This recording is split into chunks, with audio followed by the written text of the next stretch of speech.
Baiklah, Assalamualaikum warahmatullahi wabarakatuh. Di sini saya akan menjelaskan tentang materi yang terakhir atau siklus dan struktur APBDes. Baiklah, di sini saya Muhammad Akil Ilham dengan B1 dengan NIM B1 B1 22015. Baiklah, saya akan langsung memasuki pada materi. Mengenal siklus dan struktur APBDes. APBDes adalah anggaran pendapatan dan belanja desa. Cara yang digunakan pemerintah desa untuk mengatur pendapatan dan pengeluaran. Baiklah, penjelasannya lengkap akan kita simak pada di sini. Pengertian APBDes.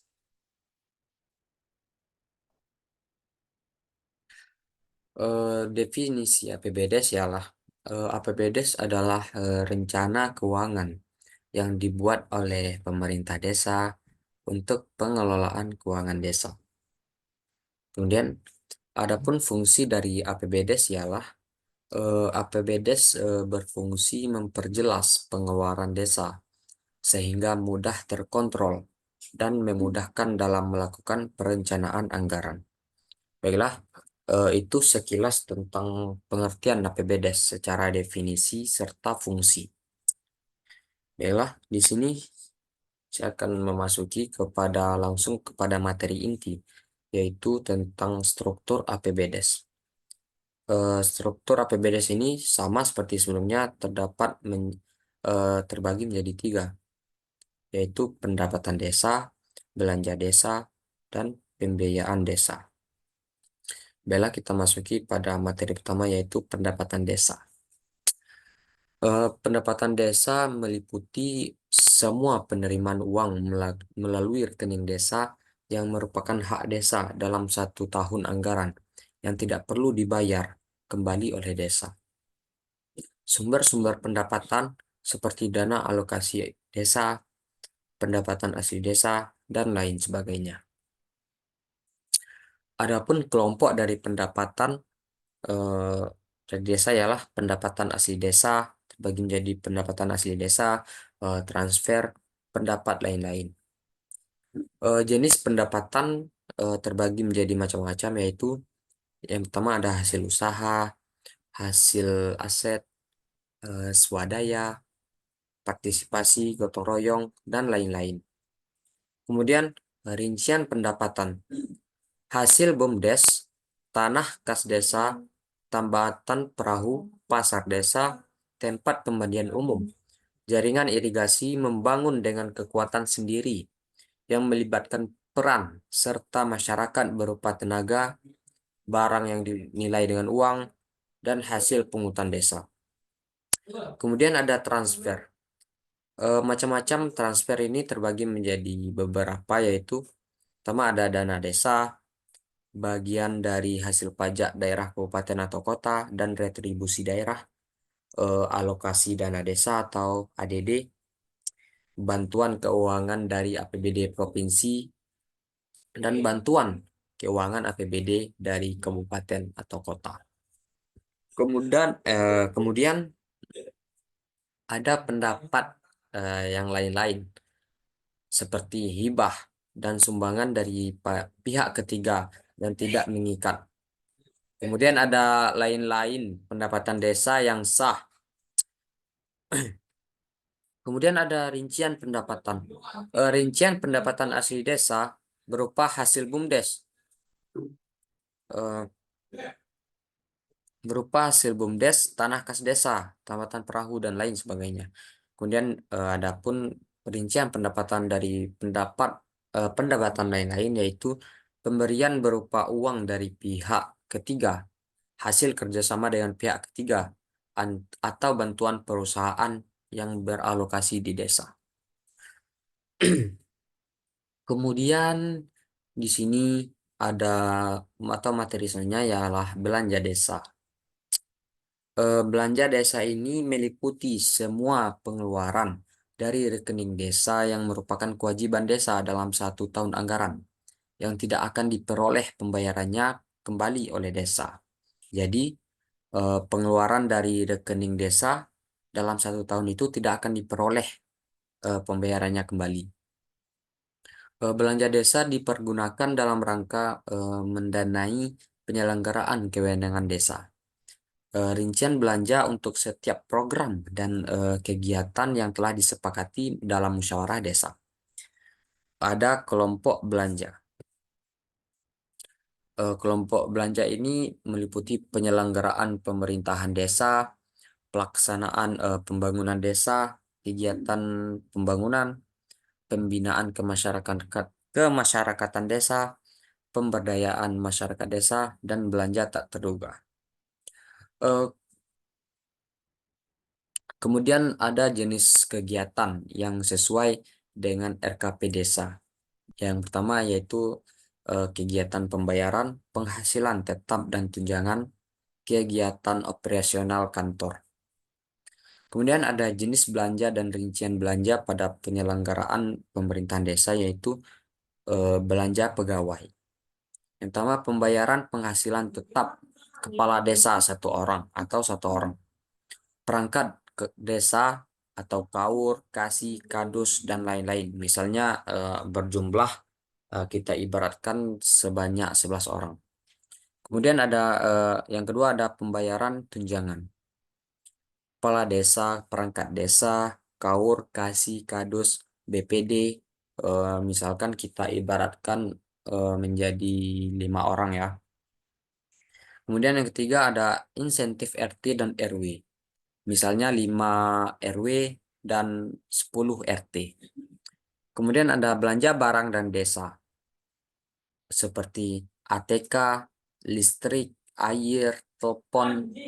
Kemudian ada fotokopi, penggandaan benda pos, dan belanja modal yang meliputi komputer, mesin tik, meja, kursi, lemari, dan lain sebagainya. Kemudian ada di dalam pelaksanaan pembangunan desa kegiatan pembangunan, ada kegiatan pembangunan jalan lingkungan atau rabat beton dan lain-lain. Itu seperti contohnya itu adalah eh, pembangunan jalan lingkungan. Kemudian ada jenis belanja dan rincian belanja yaitu ada belanja barang dan jasa, upah, sewa mobil, minyak, apa bekesting, paku, benang. Kemudian ada belanja modal seperti marmer, prasasti, beton, red mix, kayu, pasir, batu, plastik, dan cor. Kemudian di pembinaan kemasyarakatan desa ada meliputi kegiatan penyelenggaraan keamanan dan ketertiban lingkungan. Kemudian jenis rincian belanjanya ialah belanja barang dan jasa, honor pelatih, transport peserta, konsumsi, alat pelatihan, dan lain sebagainya. Kemudian yang kedua yaitu adalah belanja modal. Kemudian di pemberdayaan masyarakat desa meliputi kegiatan pelatihan kelompok tani. Sedangkan itu apa jenis rincian belanjanya yaitu belanja barang dan jasa, honor penyuluh pertanian, transport penyuluh, konsumsi, alat pelatihan, dan kemudian ada belanja modal. Kemudian di materi yang ketiga ada pembiayaan desa. Pembiayaan desa ini meliputi semua penerimaan yang perlu dibayar kembali atau pengeluaran yang akan diterima kembali, baik pada tahun anggaran yang bersangkutan maupun pada tahun-tahun anggaran berikutnya. Adapun penerimaan pembiayaan yaitu adalah sisa lebih perhitungan anggaran atau yang biasa kita sebut dengan silpa tahun sebelumnya. Kemudian ada pencairan dana cadangan, kemudian ada hasil penjualan kekayaan desa.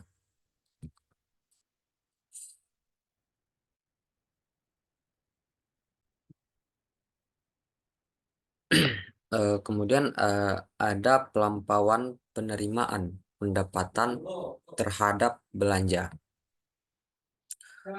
Eh, Penghematan belanja sisa dana kegiatan. sisa dana kegiatan lanjutan. Kemudian ada pengeluaran pembiayaan yang meliputi tentang pembentukan dana cadangan, penyertaan modal desa. Kemudian kegiatan yang penyediaan dananya tidak dapat sekaligus atau sepenuhnya dibebankan dalam 1 tahun anggaran. Nah, kita masuk materi selanjutnya ialah tentang siklus APBDes. Bisa kita lihat di gambar yang terpampang di sini bahwasanya ada beberapa tahapan penyusunan APBDes atau anggaran pendapatan belanja desa. Eh, dalam penyusunan APBDes ini ada beberapa ketentuan yang harus kita patuhi. Yang pertama ada APBDes disusun berdasarkan peraturan desa tentang RKP desa. Kemudian APB desa disusun untuk masa 1 tahun anggaran. Terhitung mulai dari 1 Januari sampai 31 Desember tahun berikutnya. Kemudian rancangan APB desa harus dibahas dan disepakati antara kepala desa bersama Badan Permusyawaratan Desa atau BPD. Kemudian APB desa ini dapat disusun sejak bulan September dan harus ditetapkan dengan Perdes selambat-lambatnya pada 31 Desember pada tahun yang sedang dijalani. Kemudian siklus APBDes ini biasanya mencakup beberapa tahapan. Meskipun implementasinya dapat bervariasi berdasarkan peraturan daerah masing-masing. Berikutnya adalah siklus umum APBDes ini. Bisa kita lihat di gambar bahwa perencanaan desa melakukan perencanaan anggaran untuk tahun yang akan datang. Ini mencakup identifikasi program, proyek, atau kegiatan yang akan didanai oleh APBDes.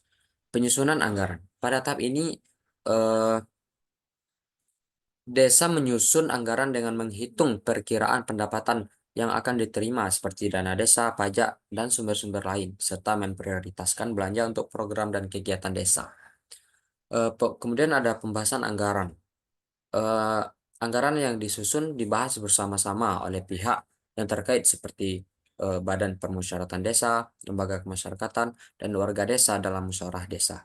Kemudian penyusunan rancangan APBDes. Hasil dari pembahasan digunakan untuk menyusun rancangan APBDes yang dapat diajukan ke pihak yang berwenang. Kemudian persetujuan. Pihak yang berwenang menyetujui eh, rancangan APBDes atau memberikan masukan untuk perbaikan. Setelah disetujui, APBDes dapat disahkan. Kemudian ada pelaksanaan. Anggaran yang disahkan digunakan untuk melakukan program dan kegiatan desa sesuai dengan rencana yang telah disusun. Pelaporan. Kemudian ada pelaporan. Desa wajib menyusun laporan keuangan dan laporan pertanggungjawaban atas penggunaan dana APBDes sesuai dengan aturan tertentu yang telah ditentukan. Kemudian ada pengawasan. Proses pengawasan dilakukan oleh pihak-pihak terkait seperti Inspektorat Desa, BPD, atau lembaga pengawas desa untuk memastikan dana APBDes ini digunakan dengan baik dan sesuai dengan rencana. Kemudian yang terakhir ada evaluasi. Setelah 1 tahun anggaran berakhir, desa melakukan evaluasi terhadap capaian program dan kegiatan serta pelaksanaan APBDes. Adapun pihak-pihak yang terkait dalam penyusunan APBDes ini ada yang pertama ada peran oleh kepala desa, kemudian ada peran dari sekretaris desa, kemudian peran dari Badan Permusyawaratan Desa atau BPD, kemudian ada peran bupati. Nah, di dalam peran bupati ini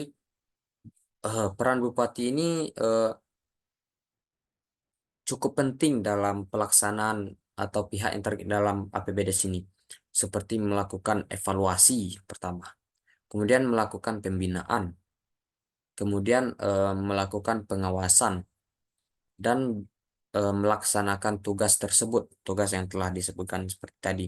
Bupati ini melimpahkan tugas kepada camat dan satuan kerja perangkat daerah yang mengampu pemberdayaan desa. Baiklah, sekian materi yang dapat saya jelaskan kepada teman-teman sekalian. Bahwasanya kes- apabila terdapat kesalahan dalam dan pengucapan dalam penyampaian materi tentang siklus dan struktur APBDes ini, saya memohon maaf. Saya akhiri dengan wassalamualaikum warahmatullahi wabarakatuh.